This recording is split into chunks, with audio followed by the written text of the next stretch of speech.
भारत माता की जय, भारत माता की जय, जोर से बोलो भारत माता की जय। हित पे करेंगे काम, देश में हित पे करेंगे काम।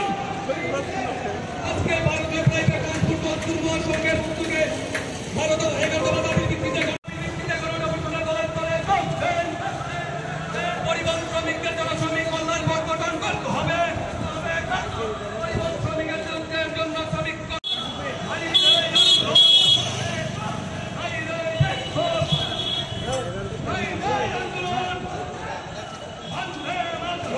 সবাইকে আজকে আমরা ত্রিপুরা প্রাইভেট ট্রান্সপোর্ট মজদুর মহাসংঘের পক্ষ থেকে ই রিক্সা থেকে শুরু করে সমস্ত গাড়ির শ্রমিক ভাইদের দাবি দেওয়া নিয়ে আজকে পরিবহন দপ্তরে কমিশনারের নিকট আমরা ডেপুটেশন দিতে যাচ্ছি।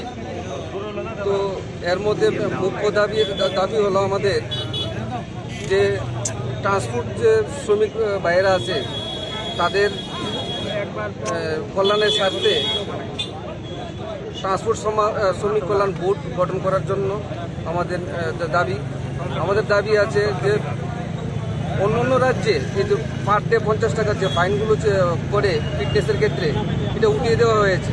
ত্রিপুরা রাজ্যে এখনও চলছে যে পার ডে 50 টাকা ফাইন, সেই ফাইনটা উদ্ধ করতে হবে।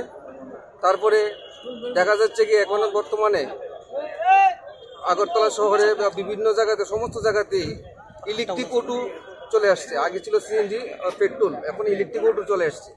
ইলেকট্রিক অটোর কোনো পারমিট নির্ধারিত নেই, কোনো কিছু নেই।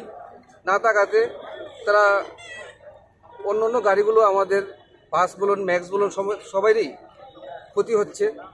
এক গাড়ি 40 কিলোমিটার 50 কিলোমিটার চলে যায় ওরা।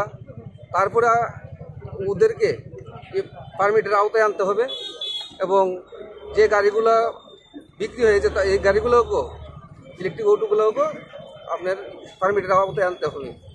তারপর যে অটো রিক্সা, যে রোডে দেখা যাচ্ছে 100-রও বেশি অটো চলে না, এই জায়গাতে 300-রও উপরে অটো দিয়ে রেখে দিয়েছে। যে এখন থেকে নতুন অটো রিক্সা পারমিটও বন্ধ করতে হবে। তারপরে আমাদের শ্রমিকের জন্য ইএসআই পিএফ পরিষেবা চালু করতে হবে, যাতে আমাদের ড্রাইভাররা যে 60 বছর হয়ে যায় হওয়ার পরে পেনশন যোজনা চালু করার জন্য আমাদের দাবি সরকারের কাছে। দেখা যাচ্ছে অন্য রাজ্যের থেকে ধরুন আমি একটা অন্য গাড়ি কিনে আমরা আনি, পার্শ্ববর্তী রাজ্যে আসাম থেকে গাড়ি কিনে আনি। গাড়ি কেনার পর দেখা গেছে যে ত্রিপুরা রাজ্যে রেজিস্ট্রেশন নিতে যাই, নেওয়ার পরে দেখা গেছে কি শোরুম প্রাইসে আমাদেরকে ট্যাক্স দিতে হয়। এই গাড়ির ইন্স্যুরেন্স ভ্যালুর উপরে ট্যাক্স নিতে হবে সরকার। এই দাবি নিয়ে এসেছিলাম, 11 দফা দাবি নিয়ে আজকে আমরা মূলত ট্রান্সপোর্ট কমিশনারের নিকট ডেপুটেশন দিতে চাচ্ছি। আপনার নাম আর ডেজিগনেশনটা? আমার নাম অসীম দত্ত, ভারতীয় প্রাইভেট ট্রান্সপোর্ট মজদুর মহাসংঘের সর্বভারতীয় সভাপতি।